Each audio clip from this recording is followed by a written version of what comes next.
Esses são definitivamente os 4 cavaleiros da mediocridade, os 4 inimigos da sabedoria que podem estar mantendo você na mediocridade, que podem estar travando a sua vida sem que você nem perceba, podem estar travando a sua evolução sem que você nem perceba. E hoje eu vou te falar cada um deles para que você examine a sua vida e entenda se você não se deixa levar pelas armadilhas que eles trazem para a sua vida, né? Então, se você me assiste aqui, se você me acompanhou em outros vídeos, você sabe que eu genuinamente acredito que Deus nos cria com um propósito.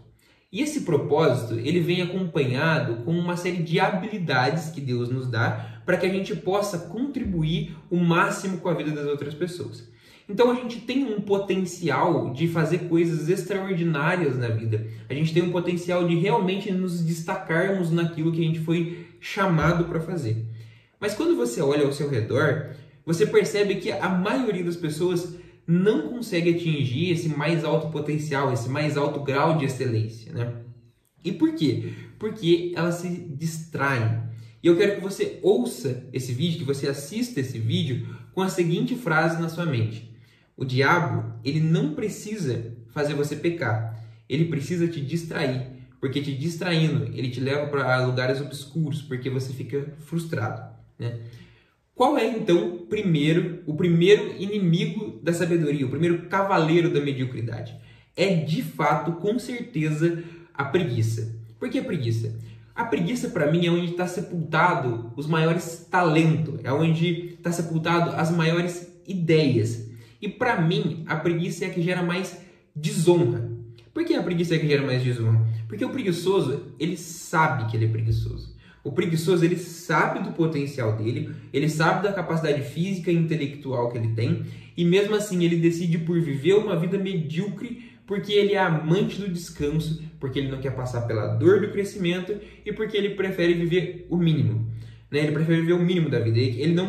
O preguiçoso, tem uma frase do Sartre que ele fala o seguinte: obter sem pagar é um desejo universal. Todo mundo quer ter as coisas sem precisar fazer esforço.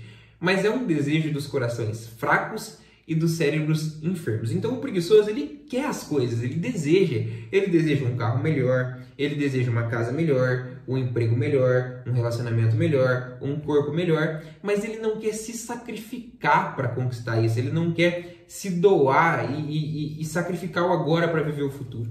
Então ele prefere viver o mínimo. E se você dá o esforço mínimo para a vida, se você coloca a sua energia mínima na vida, ela vai te proporcionar o mínimo que ela tem, né? A vida se revela para você da mesma forma como que você se revela para ela, que você se entrega para ela. Se você entrega o seu esforço máximo, o máximo da sua mente, do seu corpo, do seu espírito, ela vai te devolver isso, ela vai te recompensar na mesma proporção. Eu não estou falando que vai ser rápido, eu estou falando que muito provavelmente, se você persistir na entrega, você vai alcançar o seu mais alto potencial e o mais alto grau de recompensa em algum momento, né? Mas avançando no preguiçoso, o segundo é a sensualidade. E embora para mim a preguiça seja a que gera mais desonra, a sensualidade é a mais difícil de você conter, né? O Napoleão Hill vai dizer que a energia sexual é a nossa energia vital. Ou seja, ele vai até fazer esse paralelo, né?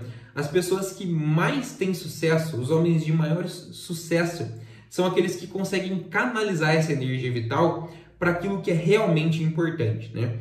Quando a gente fala de sensualidade, principalmente nesse momento da humanidade, onde em qualquer rede social, em qualquer parte da internet, você é impactado a todo momento com conteúdos que têm esse objetivo, ele mexe com a sua cabeça, ele mexe com a sua imaginação. E a sensualidade, ela tem uma peculiaridade porque ela tende a realmente sugar a sua energia, ela tende a deixar o teu corpo pesado, ela afeta a tua memória, ela afeta a tua percepção da realidade. Então, nos momentos em que você devia estar focado no seu trabalho, estar focado no seu crescimento, estar focado na sua evolução, né? Na sua evolução intelectual, financeira, enfim, você se deixa levar por esses pensamentos sensuais, você se deixa levar por esses pensamentos imorais, você se deixa levar por esses pensamentos que quando você vai perceber, você não evoluiu naquilo que você tinha que evoluir e gastou o seu tempo imaginando coisas que provavelmente não vão acontecer, né? Então, a sensualidade, ela captura a tua atenção de fato, e no momento em que sua atenção é capturada, é difícil você conseguir voltar para a realidade, né? Então você tem que ter de fato muita atenção. Eu não estou falando que você não pode viver a sensualidade, se é que você me entende, né? Eu estou falando que você não pode fazer disso uma regra na sua vida, né? Você não pode dedicar 90% do seu tempo pensando nisso, né? Quando eu era mais novo, quando eu tinha meus 16 anos, eu passava muito tempo pensando nisso, mas enfim, isso é um assunto para outro momento. Mas avançando nesses 4 cavaleiros da mediocridade, o terceiro deles é o orgulho. E o orgulho, ele é complicado porque muitas vezes você não percebe. Ele é de fato uma armadilha porque ele não te deixa perceber que você está sendo orgulhoso. Porque o que acontece com o orgulho? O orgulho ele fala muito sobre você, né? O orgulho ele impede teu crescimento porque o orgulho ele está muito linkado à imagem que você tem de você. A gente não gosta de estar errado, a gente não gosta de estar equivocado, a gente não gosta de não saber alguma coisa, né? Então, na medida em que você não tem essa capacidade de ter a humildade de assumir os seus erros, de se colocar numa posição de aprendizado, de se colocar numa posição de aluno, você impede o seu desenvolvimento intelectual, você impede o seu desenvolvimento na carreira, você impede o seu crescimento de fato, né? Porque se você não tem essa capacidade, você vai sempre estar na defensiva. Você, mesmo sabendo no seu íntimo que você está errado, você nunca vai dar o braço a torcer, porque na sua cabeça, dar o braço a torcer significa assumir que você não era tão bom, significa assumir que você não era tão inteligente, significa você assumir que você não era exatamente aquilo que você pensava que você era, e também está muito ligado à percepção que você quer que as outras pessoas tenham de você, né? Então, assumir que eu estou errado vai fazer com que as pessoas me achem também menos inteligente, vai parecer que eu não sou o líder que eu deveria ser, enfim. Mas, se você tiver essa humildade de a todo momento, o Dale Carnegie vai dizer no livro dele, né, Como Fazer Amigos e Influenciar Pessoas, todo homem que eu encontro é superior a mim em alguma coisa e nisso eu aprendo com ele, né? Então todas as pessoas têm coisas para ensinar. Você tem coisas para ensinar para as outras pessoas, as outras pessoas têm coisas para ensinar para você. Então, independente se você estiver certo ou errado, se coloque, independente da situação, se coloque numa posição de aprendiz, né? E se você realmente estiver errado, assuma a sua posição. Tá? Isso é nobre, né? Homens que são verdadeiramente homens, e eu não estou falando sobre masculinidade, eu estou falando sobre caráter, honra, né? Que realmente não tem insegurança nenhuma, não tem problema nenhum em assumir que estão errados e não tem problema nenhum em assumir que estavam equivocados e se disporem a aprender, né? O último desses cavaleiros é a inveja. Por que a inveja? A inveja, ela está muito ligada à percepção que você tem do outro e como que você encara as conquistas dos outros, e eu vou te explicar o porquê de uma maneira bem simples, tá? Para não estender muito o vídeo.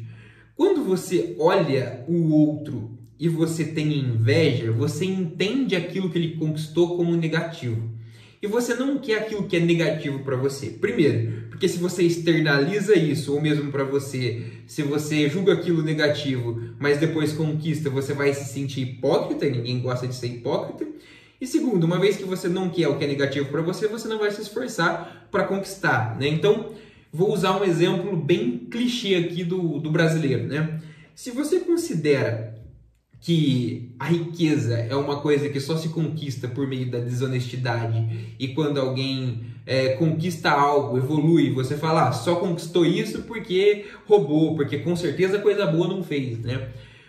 O seu cérebro inconscientemente vai rejeitar aquilo, porque, se só quem é rico é quem fez coisa errada e eu não faço coisa errada, logo eu não posso ficar rico, logo eu não quero ficar rico porque eu não quero fazer coisa errada, né? Então você se afasta dessas conquistas. Se eu vejo alguém que tem uma vida um pouco mais intelectual, que lê livros e julgo ele meio snob, falar, esse cara aí tá pensando que é quem? Já aconteceu comigo, por exemplo, não eu falando isso, mas falando pra mim. Logo, eu não vou ter essa capacidade de me desenvolver intelectualmente, porque se eu pegar um livro para ler, eu vou estar sendo hipócrita. Se eu estiver sendo hipócrita, ninguém quer ser hipócrita, né?